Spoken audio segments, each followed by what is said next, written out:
नमस्कार, live cities की night bulletin दिन भर बिहार में आपका स्वागत है। खबरों की शुरुआत करेंगे, लेकिन उससे पहले एक नजर डालते हैं आज की सुर्खियों पर। बीपीएससी टीआरई 4 को लेकर सीएम सम्राट की मीटिंग। आईपीएल में बिहार की भी अपनी टीम होनी चाहिए, वेदांता ग्रुप के चेयरमैन अनिल अग्रवाल की मांग। महिला रोजगार योजना की दूसरी किस्त इसी महीने जारी होगी। बिहार के हर जेल में 40% बंदी एक ही जाति से क्यों? मांझी ने आरजेडी से पूछे सवाल। बिहार के कई आईएएस अधिकारियों का तबादला। आईआरसीटीसी घोटाले केस पर 9 जून को आएगा फैसला। जहानाबाद में एनकाउंटर, हत्या के आरोपी को दौड़ाकर गोली मारी। सासाराम में सीओ आकाश कुमार रोनियार 3 लाख रिश्वत लेते गिरफ्तार। भीषण गर्मी में क्लासरूम में पढ़ाई के दौरान बेहोश होकर गिरी 2 छात्राएं। 23 मई से बदलेगा बिहार में मौसम का मिजाज। अब खबरें विस्तार से।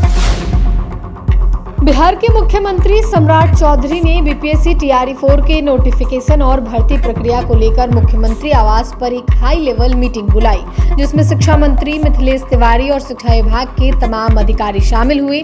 लंबे समय से अटके टीआरई 4 के ऑफिशियल नोटिफिकेशन को जारी करने को लेकर अधिकारियों से फीडबैक लिया। शिक्षा विभाग के नए मंत्री और अधिकारियों के साथ विभाग की कार्यप्रणाली की भी समीक्षा की गई। बता दें कि बिहार में टीआरई 4 के विज्ञापन की मांग को लेकर छात्र पिछले कई दिनों से लगातार उग्र प्रदर्शन कर रहे हैं। पटना में अब तक कई आंदोलन हो चुके हैं, जिनमें पुलिस द्वारा लाठीचार्ज भी किया गया है।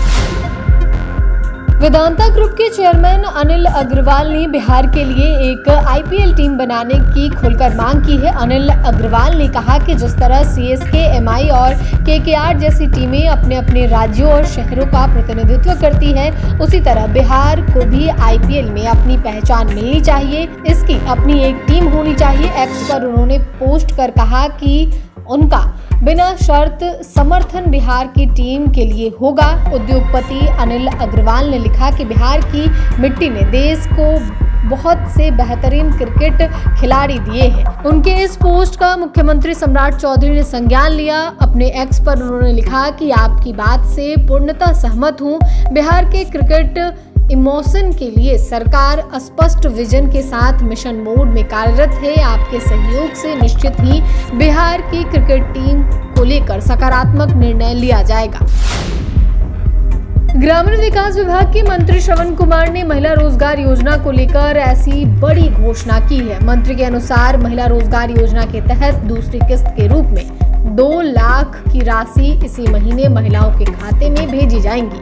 इसके बाद तीसरी किस्त 40,000, चौथी किस्त 60,000 और 5वीं किस्त 80,000 देने की प्रक्रिया भी इसी महीने शुरू करने का दावा किया गया है। श्रवण कुमार ने तेजस्वी पर निशाना साधते हुए कहा कि उन्हें बार बार सवाल उठाने की जरूरत नहीं है, क्योंकि सरकार अपने वादों को पूरा करने की दिशा में काम कर रही है। शहरी क्षेत्र की करीब 18 लाख महिलाओं जिन्हें आजीविका दीदी योजना से जोड़ा गया है, उनके आवेदनों की जांच पूरी हो चुकी है और आने वाले दिनों में उन्हें भी 10,000 की सहायता राशि सीधे खाते में भेजी जाएंगी। हिंदुस्तानी अवाम मोर्चा के संरक्षक और केंद्रीय मंत्री जीतन राम मांझी ने तेजस्वी यादव और आरजेडी पर पलटवार करते हुए सवाल पूछे। मांझी ने कहा कि अपराधियों की कोई जाति नहीं होती। मैं मानता हूं कि अपराधियों की कोई जाति नहीं होती, पर राजद वाले से मेरा कुछ सवाल है। बिहार के हर जेलों में एक ही जाति के 40% बंदी क्यों है? क्यों दलितों को सरकार से मिली पर्चे वाली लगभग 50% से अधिक जमीन पर एक ही जाति के लोगों ने जबरदस्ती कब्जा किया हुआ है?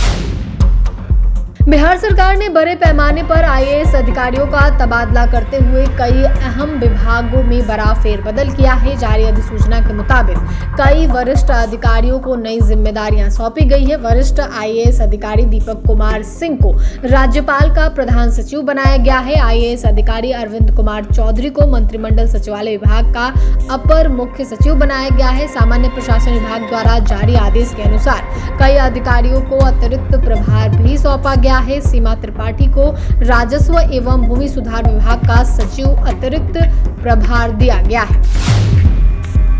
आईआरसीटीसी घोटाले में दिल्ली की राउज एवेन्यू कोर्ट में सुनवाई टल गई है। अब 9 जून को कोर्ट अपना फैसला सुनाएगी। इस मामले में पूर्व रेल मंत्री लालू प्रसाद यादव, राबड़ी देवी और तेजस्वी यादव समेत कई आरोपियों पर प्रवर्तन निदेशालय ने कार्रवाई की है। पिछली सुनवाई 6 मई को हुई थी, लेकिन उस दिन अदालत ने फैसला नहीं सुनाया था। कोर्ट पहले ही आरोप तय करने की प्रक्रिया पूरी कर चुकी है।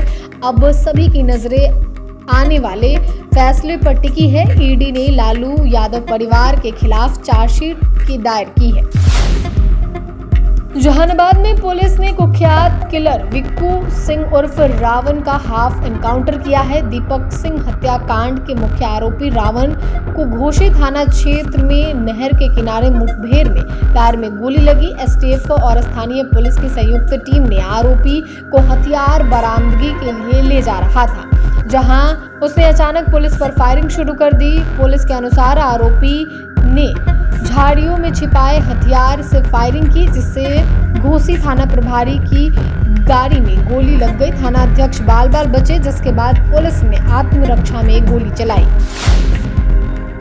आकाश कुमार रौनियार को निगरानी विभाग की टीम ने रिश्वत लेते रंगे हाथ गिरफ्तार कर लिया है। निगरानी विभाग के डीएसपी पवन कुमार ने बताया कि सासाराम अंचल कार्यालय में कार्यरत कर्मचारी राकेश कुमार द्वारा 11 मई को निगरानी विभाग में शिकायत दर्ज कराई गई थी। आरोप लगाया गया था कि सदर अंचलाधिकारी आकाश कुमार रौनियार द्वारा प्रति दाखिल खारिज 50,000 रुपए की रिश्वत मांगी जाती थी। शिकायतकर्ता ने यह भी आरोप लगाया कि एक परिमार्जन मामले में अंचल अधिकारी द्वारा 8 लाख रुपए की मांग की गई थी। बाद में बातचीत के दौरान सौदा 6 लाख में तय हुआ।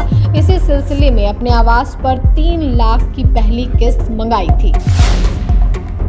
जिले में लगातार बढ़ रही भीषण गर्मी और हीट वेव का असर अब बच्चों की सेहत पर भी पड़ने लगा है। जमुई के उत्क्रमित मध्य विद्यालय बिठलपुर में पढ़ाई के दौरान 2 छात्राएं अचानक बेहोश होकर क्लासरूम में गिर पड़ी। घटना के बाद स्कूल परिसर में अफरा तफरी मच गई। शिक्षक और अन्य छात्र छात्राएं घबरा गए। आनन फानन में शिक्षकों ने दोनों छात्राओं को संभाला और राहत कार्य शुरू किया। जानकारी के अनुसार सुबह करीब 8 बजे विद्यालय में नियमित रूप से कक्षाएं चल रही थी। सभी बच्चे अपने अपने क्लासरूम में पढ़ाई कर रहे थे। इस दौरान 8वीं कक्षा की छात्राएं बेहोश होकर जमीन पर गिर पड़ी। स्थिति गंभीर देखते हुए उसे तत्काल इलाज के लिए सदर अस्पताल भेजा गया। भीषण गर्मी के बीच पटना मौसम विज्ञान केंद्र के पूर्वानुमान में बताया गया है कि आने वाले दिनों में बिहार में मौसम का मिजाज बदलने वाला है। 23 मई से 26 मई तक राज्य के कई जिलों में आंधी बारिश, तेज हवा और गर्मी को लेकर अलर्ट जारी किया गया है। अलग अलग दिनों में अलग अलग जिलों के लिए येलो और ऑरेंज अलर्ट जारी किया गया है। पटना मौसम विज्ञान केंद्र ने बताया कि पटना, भोजपुर, बक्सर, कैमूर, रोहतास, औरंगाबाद, गया, अरवल, जहानाबाद, नालंदा, शेखपुरा समेत दक्षिण बिहार के कई जिलों में हीट वेव यानी लू चलने की संभावना जताई गई है। वहीं सुपौल, सहरसा, मधेपुरा, पूर्णिया, कटिहार, अररिया और किशनगंज में बारिश और तेज हवा का असर देखने को मिल सकता है।